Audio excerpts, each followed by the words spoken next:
we are data rich and decision poor.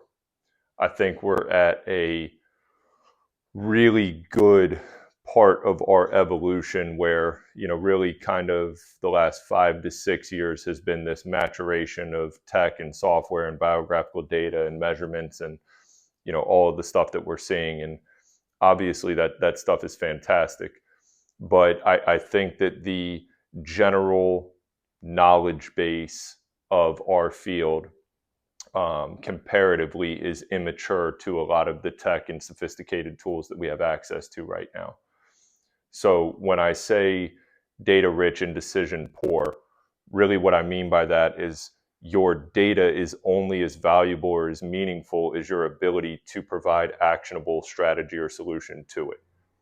If you just have a panel of numbers and graphs and charts, but it either A, does not prompt you to do anything differently than what you would do without it, or B, it does not make a meaningful, measurable difference in outcome, then what we are doing is just wasteful in nature.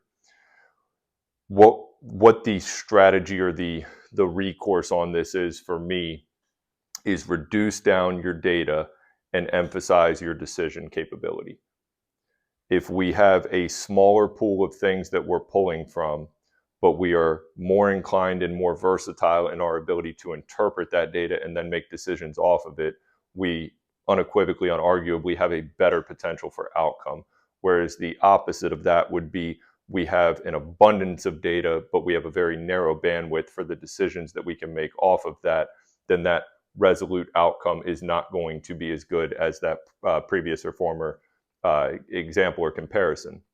So for those of you who are young in this industry or kind of just getting started out with coaching, or perhaps even for parents here that are monitoring the environments that their athletes are training in, don't be enamored or fooled by pretty numbers and a bunch of data. Kind of challenge them and ask them, what is it that we are doing differently because we have these sources of information or because we have these diagnostic points. And then for those of you that have been coaching for a while and maybe, kind of in my era, we didn't have any of this stuff when we started, and then we were just kind of rapidly introduced to it.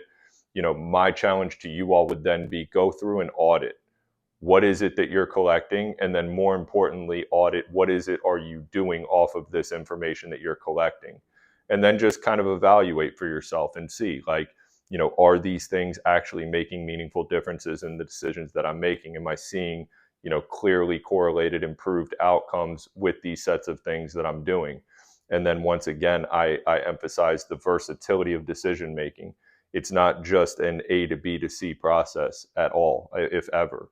So when we are in this state of having an enormity of inputs, the versatility of decision making thereafter is probably the most critical thing here.